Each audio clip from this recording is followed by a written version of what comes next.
السلام علیکم، صبح بخیر، گڈ مارننگ اور آداب. آپ دیکھ رہے ہیں باخبر سویرا. میں ہوں آپ کے ساتھ مدیحہ نقوی. میں ہوں شفاعت علی. ایز یوزول خواتین و حضرات، آج بہت عام ایشوز پہ بات کرنی ہے. سب سے پہلے کل پروگرام دی رپورٹرز میں علی امین گنڈاپور صاحب موجود تھے اور انہوں نے کچھ زبردست انکشافات کیے ہیں اس میٹنگ سے متعلق جو کہ آج سے چند دن پہلے ہوئی تھی. میٹنگ چھپائی گئی اور اس کے بعد فائنلی اے پی سی ہوئی اور اے پی سی کا بڑا ایک سخت اعلامیہ بھی سامنے آیا. بالکل شفاعت. اور اس میں گلگت بلتستان میں ہونے والے شفاف انتخابات کے حوالے سے بات بھی کی گئی اور پھر اس میں بلاول بھٹو نے اسپیشلی گارنٹی بھی مانگی. وہ گارنٹی کس سے مانگی وہ آج کے شو میں بات تو کریں گے. لیکن شفاعت، کل ہم نے جیسے خبر بھی دیکھی کلفٹن میں ایک بڑے مشہور مال کے سامنے جو کہ بڑا گنجان آباد علاقہ ہے، وہاں سے ایک 22 سالہ لڑکی کو اغوا کر لیا جاتا ہے.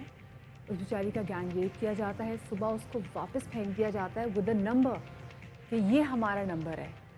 اب یہ ایسی شفاعت صورتحال ہے کہ اب گھر سے نکلتے ہوئے خوف آ رہا ہے، کیونکہ اگر سب سے زیادہ گنجان آباد علاقے میں جہاں پہ پولیس کی چوکی بھی ہے، پولیس ان تمام چیزوں کے باوجود لڑکی اغوا ہو سکتی ہے، تو پھر باقی علاقوں کا کیا حال ہوگا کراچی کے؟ ان امیجنیبل ہے. اس حوالے سے بھی ذرا ڈسکشن کریں گے اور ذرا حقائق جاننے کی کوشش کریں گے کہ اب تک ہوا کیا ہے، کیا پیش رفت ہے. بہت کچھ ہے جی آج کے شو میں آپ کے ساتھ ڈسکس کرنے کے لیے، مگر سب سے پہلے ٹاپ سٹوریز.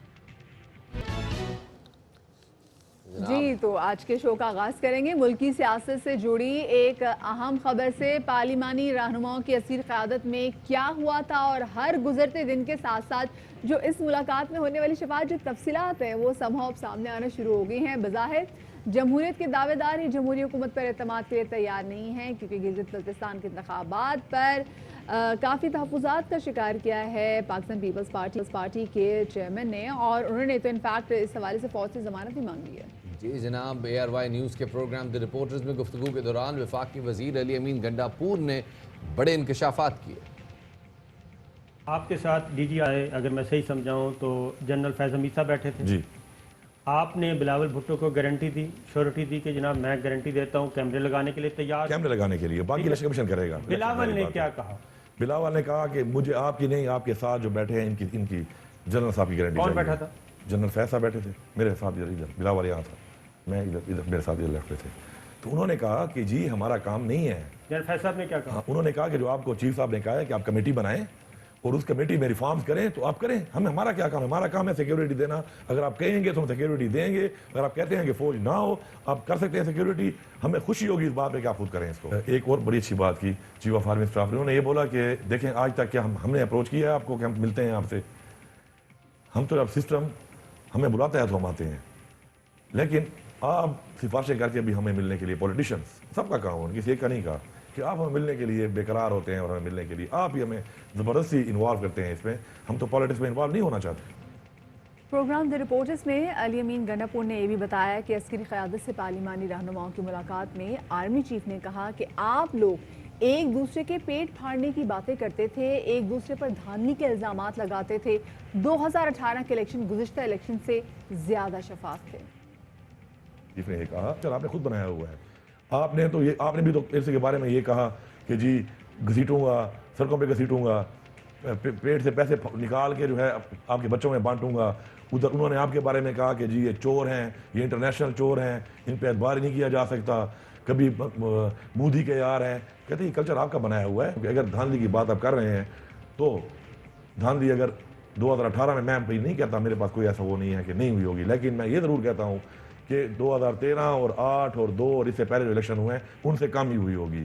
اور یہ بھی صاحب میں کہتا ہوں آپ کو کہ آپ جو باتیں کر رہے ہیں کہ جتنی دھاندلی اگر ہوئی بھی ہے تو میرے خیال میں سندھ میں زیادہ ہوئی ہوگی، کیونکہ وہاں پہ آپ جس طریقے سے مشینری کو استعمال کیا، جس طریقے سے آپ انٹیریئر سندھ میں کرتے ہیں اور دھمکیاں دیتے ہیں. مولانا صاحب کے بارے میں یہ ہے کہ مولانا صاحب بھی چیف صاحب کو ملنے گئے الیکشن ہارنے کے بعد کہ جی وہی والی رونا کے میرے ساتھ دھاندلی ہوئی ہے. مولانا فضل الرحمان صاحب، مولانا فضل الرحمان صاحب جی. تو جب گئے تو ادھر پھر آرمی چیف صاحب نے وہ کہا کہ ٹھیک ہے اگر یہ دھاندلی کی حکومت ہے اور دھاندلی ہے تو پھر آپ اس کو کہتے ہیں دھاندلی زدہ. تو ادھر سے آپ الیکشن بھی لڑ گئے پھر صدارت کا. اسی اسمبلی کا جو دھاندلی ہے، دھاندلی پہ آئی ہے، جیلی ہے، تو آپ اس جیلی اسمبلی کے صدر بننے کے الیکشن بھی لڑ پڑے. تو پھر یہ کیسا میں آ رہا ہے آپ کا کہ ادھر آپ کہتے ہیں جیلی ہے، ادھر آپ الیکشن بھی لڑتے ہیں فار پریزیڈنٹ آف پاکستان بننے کے لیے. نون لیگ کے رہنما شہباز شریف کا کہنا ہے کہ اے پی سی سے پہلے آرمی چیف سے ملاقات میں گلگت بلتستان پر بات ہوئی. میٹنگ کی خبر پبلک ہو گئی ہے تو اس سے انکار نہیں کرتا. مسلم لیگ نون کو دبانے کی کوشش ہو رہی ہے. آپ خدمت کر رہے ہیں، اس کی اطراف میں آپ لوگ پیشہ ممکن کیا کہیں گے؟ بس یہ اپنا یہ جبر اور اندھا انتقام جو کہ جس کی پیاس نیب نیازی سے نہیں گزری اے پی سی آپ سمجھ رہے ہیں کہ اے پی سی اب مسائل کا حل ہے اور عمران خان کو بھیجنے کا یہ حقیقی راستہ بنے گی. یقیناً اے پی سی جو ہے اس کے فیصلے یقیناً عمران خان حکومت کی بدترین ناکامیوں اور عوام دشمنی جو ہے یہ اس کے لیے بہت ضروری ہے کہ تمام اپوزیشن پارٹیوں اور اس پر رد عمل ظاہر کرتے ہوئے وفاقی وزیر مراد سعید نے اپوزیشن رہنماؤں کے اس رویے کو غیر جمہوری قرار دیا اور کہا کہ اے پی سی میں عسکری قیادت کو سیاست میں گھسیٹنے کی کوشش کی گئی جس میں ناکامی ہوئی. جو کی مجلس ہوئی تھی ان میں سے ایک شخص فوج کو سیاست میں گھسیٹنے کی کوشش کی کہ یہ خود فوج کو اپنا رونا دھونا، کسی کی شکایتیں لگانا، اپنے نیب کے کیسز کی حد تک جو یہ بات ہوئی کہ ہمیں گارنٹی بھی ان کی چاہیے، تو یہ ان کی جمہوریت ہے. صرف یہ کہ خواجہ آصف خود فون بھی کرتا ہے، فضل الرحمان ہے وہ ایک طرف ان اسمبلیوں کو جعلی کہتا ہے لیکن ان اسمبلیوں سے ہی وہ ووٹ لیتا ہے. کل ایک سرٹیفائیڈ مفرور جھوٹا اور کرپٹ شخص اپنے اداروں کو نشانہ بنا رہا تھا، بھارت کے بیانیے کو فروغ دے رہا تھا، اسی طرح فرزند زرداری اور باقی رہنما، لیکن ان کے سامنے بیٹھ کے وہاں پہ پاؤ پڑتے ہیں، منتیں کرتے ہیں، وہاں پہ ان کو سیاست میں گھسیٹنے کی کوشش کرتے ہیں. لیکن وہی پیغام ہے کہ ہم نے سیاست میں ہمارا کوئی کام نہیں، یہ آپ ہی کے ایشوز ہے. فوج ان کو کہہ رہی ہے کہ ہمیں سیاست میں نہ گھسیٹا جائے. اس حوالے سے بات کرنے کے لیے ہمارے ساتھ موجود ہیں بیورو چیف اسلام آباد جناب صابر شاکر صاحب. انہیں شامل گفتگو کرتے ہیں. صابر صاحب بہت شکریہ ہمیں وقت دینے کے لیے. صابر صاحب پہلے تو یہ بتائیے گا کہ جمہوریت کی دعوے داری بھی ہے، سویلین سپریمیسی کا نعرہ بھی ہے، لیکن اس سب کے باوجود ہر معاملے میں گارنٹی مانگی جا رہی ہے عسکری اداروں سے اور ہر معاملے میں گھسیٹا بھی جا رہا ہے عسکری اداروں کو. کیا کہنا چاہیں گے؟ بالکل یہی اصل دوہرا معیار ہے جو کہ کھل کے سامنے آتا ہے. اگر ہم ان کی قومی اسمبلی میں، سینٹ میں، پریس کانفرنس میں گفتگو سنیں تو یہ کہتے ہیں کہ فوجی قیادت جو ہے وہ شجر ممنوع ہے، وہ ان سے تو ہاتھ ملانا، بات کرنا ہی حرام ہے. لیکن دوسری جانب جو گفتگو ہمارے سامنے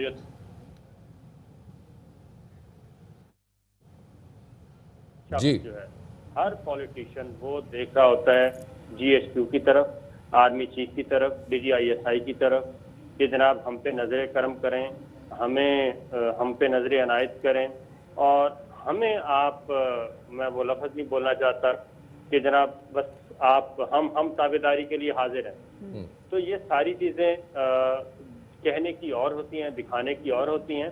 اور میں ایک اور خبر آپ کو دے دوں. خبر یہ ہے کہ یہ جو اجتماعی نشست تھی یہ تو تھی ایک اجتماعی میٹنگ تھی جس میں شہباز شریف صاحب بھی تھے، احسن اقبال صاحب، خواجہ آصف صاحب اور امیر جماعت اسلامی سراج الحق صاحب، پاکستان پیپلز پارٹی کی طرف سے بلاول بھٹو اور شہید رحمان صاحبہ، شاہ زین بگٹی، علی امین گنڈاپور، اسد کیسر صاحب، چیئرمین سینٹ تھے، فروغ نسیم صاحب تھے، شاہ محمود قریشی صاحب تھے، طارق بشیر چیمہ صاحب تھے اور امیر حیدر ہوتی صاحب تھے اور مولانا اسد محمود، مولانا فضل الرحمان صاحب کے صاحبزادے. اس سے پہلے بلاول بھٹو کی انڈیویجول بھی ہوئی، شہباز شریف کی بھی انڈیویجول بھی ہوئی. یہ انڈیویجول ملاقاتیں بھی کرتے ہیں. اور میں ایک بات بتا دوں کہ جنرل قمر جاوید باجوہ صاحب جو ہیں اور جنرل فیض صاحب یہ بڑے وزادار قسم کے آدمی ہیں، اور اگر یہ وہ اپنی لسٹ جاری کر دیں کہ کتنی لسٹ میں ملاقاتوں کے لیے پینڈنگ نام پڑے ہیں اور کون کتنی دفعہ ملاقات مانگ چکا ہے، تو میرا خیال ہے کہ ان کو منہ چھپانے کے لیے جگہ نہیں ملے گی. کیونکہ جو سب سے زیادہ